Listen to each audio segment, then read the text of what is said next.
कोई विरोध कर रहा है उसका व्यक्तिगत राय होगा, व्यक्तिगत दल का हित होगा, लेकिन ये जो फैसला आया है सर्वमान्य, हुड़दंग मचा रहा है।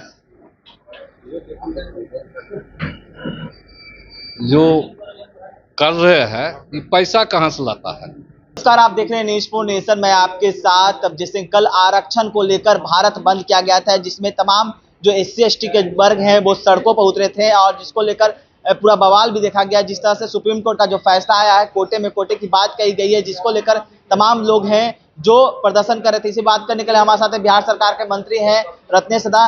सर, कैसे देख रहे हैं जो कोटे का जो मामला लेकर कल प्रदर्शन किया गया था, भारत बंद किया गया था, कैसे देख रहे हैं इसको?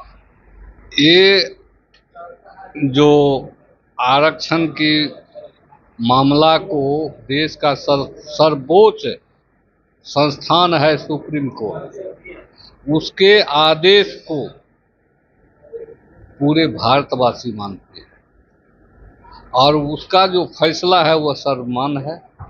अब कोई विरोध कर रहा है उसका व्यक्तिगत राय होगा, व्यक्तिगत दल का हित होगा, लेकिन ये जो फैसला आया है सर्वमान्य है। लेकिन सर, जिस तरह से बात करें कि जीतन राम मांझी और चिराग पासवान दोनों दलित नेता अपने आप को बड़े नेता कहते हैं, लेकिन आपस में ही लड़ते दिख रहे हैं। वो समर्थन कर रहे हैं तो एगो बोल रहे हैं कि सही नहीं है। इसका न्याय तो मिल गया है सुप्रीम कोर्ट से। जो फैसला क्रीमी लेयर की बात कही, हाँ, वो सही है।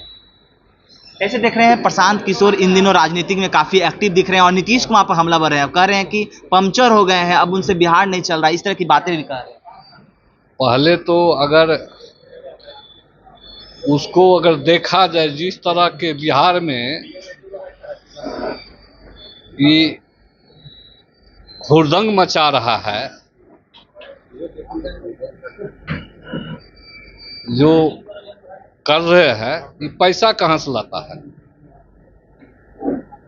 इन्होंने जब राजनीतिक में नहीं थे तो सभी दल के दरवाजे खटखटाए, सबके पीछे पड़े हुए थे और इसका जो चल रहा है टीवी मीडिया या बिहार में चल रहा है, इसको पूरे बिहार की जनता कोई नोटिस नहीं ले रहा है। 2 अक्टूबर की बात बोल रहे हैं, हम पार्टी लॉन्च कर रहे हैं, बड़ा सबको अधिकार है अपना पार्टी बनाने का, अपना संगठन बनाने का, उसमें कोई किसी को नहीं रोक सकता। लेकिन बोल रहे हैं कि बिहार में इतने दिनों से नीतीश कुमार हैं, लेकिन लॉ एंड ऑर्डर बिहार में बिगड़ता जा रहा है। जिस तरह से आप सुरक्षित है नहीं कर रहे हैं, इस तरह बात कर रहे हैं। वही सुरक्षा दे देगा। 302 का मर्डर में सब लोग जानता है फांसी या आजीवन कारावास होता है, लेकिन फिर भी छुटपुट घटना होते रहता है। तो बिहार की बात जहां तक है, बिहार में जो क्राइम करता है उस पर तुरंत FIR होता है। FIR करके SP ट्रायल के माध्यम से उसको सजा दिला दिया है।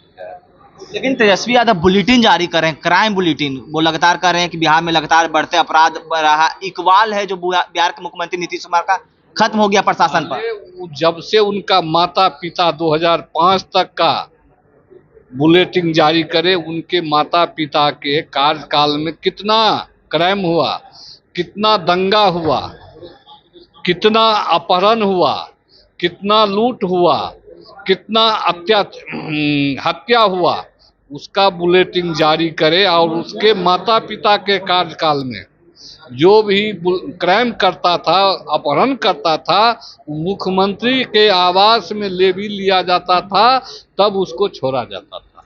वो अपना बुलेटिन जारी करे ना। आप मद्य निषेध विभाग के मंत्री हैं, आपके विभाग किस तरह से बिहार में काम कर रही है? जिस तरह से कहा जाता था कि शराब बंदी के कारण बिहार में अपराध ग्राफ गिरा है, तो आपके विभाग के किस तरह से एक्टिव दिखा रही है? हमारी विभाग आप देखे होंगे 2024 के लोकसभा में कोई तस्कर होगा या पीने वाला रोड पर कभी नाचा नहीं। और छीट फूट जो घटना हो रही है उस पर भी मेरी पैनी नज़र है। चाहे वो एक्साइज सुपरिटेंडेंट हो, इंस्पेक्टर हो, थाना के लोग हो, सब पर जिसका जो सच्चाई सामने आता है उस पर कार्रवाई करते हैं, निलंबित करते हैं। ये मेरा काम। लेकिन बिहार में कहते हैं शराब माफिया बढ़ते जा रहे हैं, जिस तरह से बालू माफिया पहले थी, अब शराब माफिया बढ़ रहे हैं। हमको नज़र में पूरे बिहार में जितना भी पहले होता था आज के समय में जो छीट फूट हो रहा है उस पर कार्रवाई हो रहा है। क्या कुछ कर रहे थे बिहार सरकार के मद्य निषेध विभाग के जो मंत्री हैं रत्नेश सदा, आपने सुना। तमाम खबरें न्यूज़ 4 के साथ। नमस्कार।